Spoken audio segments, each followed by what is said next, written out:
On April 26, 1913, a 13-year-old girl named Mary Phagan went to collect her pay at a factory in Atlanta, Georgia. She never returned home. By the next morning, her body had been found inside the building. Mary Phagan was 13 years old. She worked at the National Pencil Company factory in Atlanta, Georgia, where she was employed in a role common for young workers at the time. On April the 26th, 1913, she went to the factory to collect her weekly wages. It was a routine visit. She was seen entering the building. She was not seen leaving. The following morning, her body was discovered in the basement of the factory. Very early in the investigation, attention turned toward individuals connected to the building itself, people who had been present that day or who had access to the factory after hours. Among them was Leo Frank, the factory superintendent. He was one of the last known people to have been in the building while Mary Phagan was there. The case quickly moved beyond the factory. It became a public matter, reported widely, discussed openly, and followed closely. Not only because of what had happened, but because of how it was being interpreted. On April the 26th, 1913, Mary Phagan arrived at the National Pencil Company factory shortly after noon. It was Confederate Memorial Day, and the factory was not operating as usual. Fewer workers were present, and the building was largely quiet. Mary entered the office area to collect her pay. Leo Frank was in the building at the time. He later stated that she came into his office, received her wages, and left shortly afterward.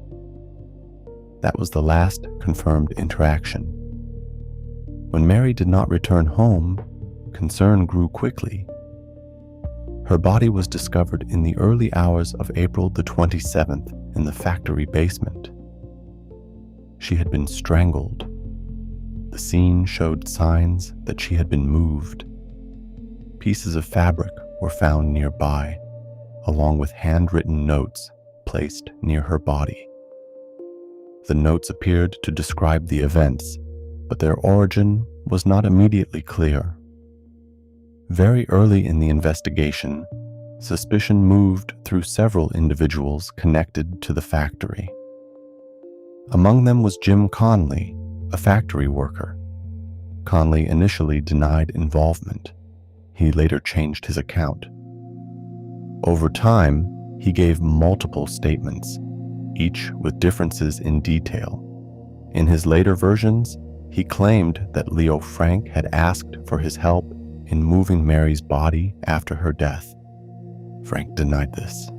As the investigation continued, the case became increasingly public. Newspapers reported daily developments. Witnesses came forward. Some accounts supported elements of Conley's statements. Others contradicted them. Timelines shifted depending on who was speaking. Testimony became a central part of the case. The physical evidence remained limited. The prosecution built its case largely around Conley's statements and circumstantial details. The defense challenged both.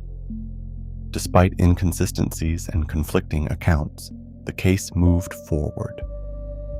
Leo Frank was arrested, tried, and convicted of Mary Phagan's murder.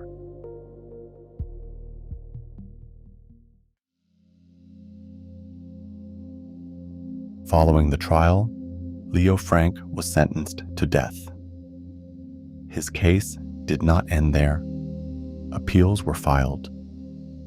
Arguments were raised about the reliability of testimony, the handling of evidence, and the influence of public attention on the proceedings. The conviction was upheld. In 1915, Frank's sentence was commuted to life imprisonment by the governor of Georgia.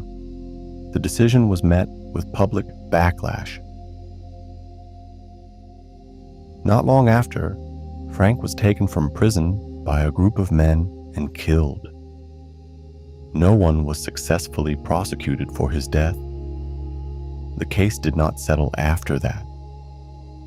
Questions remained about the testimony that shaped the trial, about the consistency of the statements that had been given, about what had been known and what had been assumed.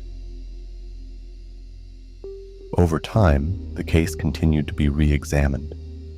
Different conclusions were drawn, different interpretations held.